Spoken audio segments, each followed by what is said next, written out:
बातमी ठाण्यातून अनधिकृत इमारतींवर पालिकेनं तोडक कारवाई केली। गेल्या 5 दिवसात 73 अनधिकृत इमारती जमीनदोस्त केल्यात, तर काही ठिकाणी प्लिंथ, कॉलम, स्लॅब, वाढीव बांधकाम हटवण्यात आले।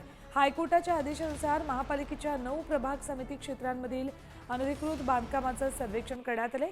याशिवाय प्रभाग समितीच्या बीट निरीक्षकांनी केलेल्या नोंदणीनुसार ही कारवाई करण्यात येते।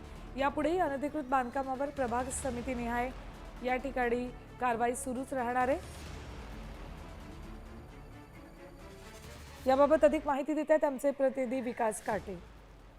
मी आता उभा आहे इराण किंवा इराक किंवा गाझापट्टीमध्ये नाही, तर मी आता उभा आहे ठाणे महानगरपालिकेच्या हद्दीमध्ये असणाऱ्या शिळफाटा या ठिकाणी। आपण बघू शकतो की या ठिकाणी अनधिकृतपणे ज्या काही इमारती उभ्या करण्यात आल्या होत्या याच्यावरती महानगरपालिकेच्या वतीनं आता एक कारवाई करण्यास सुरुवात करण्यात आलेली आहे। विशेष म्हणजे खासगी जमिनीवरती कुठल्याही प्रकारचे कागदपत्र नसताना आता ह्या इमारती उभ्या राहिल्या होत्या। 17 पैकी 14 इमारती महानगरपालिकेच्या वतीनं कारवाई करण्यात आलेली आहे। अजून 3 इमारती बाकी आहेत। खूप मोठ्या प्रमाणावरती पोलीस बंदोबस्त किंवा पोलीस बळ या ठिकाणी ठेवण्यात आलेलं आहे। महानगरपालिकेच्या हद्दीमध्ये अशा प्रकारच्या इमारती का उभ्या राहतात किंवा मग ह्या ज्या काही इमारती उभ्या होत असताना महानगरपालिका लक्ष देते की नाही, असा सवाल नागरिक करत असताना आता न्यायालयाच्या माध्यमातून सदरची कारवाई करण्यात येते।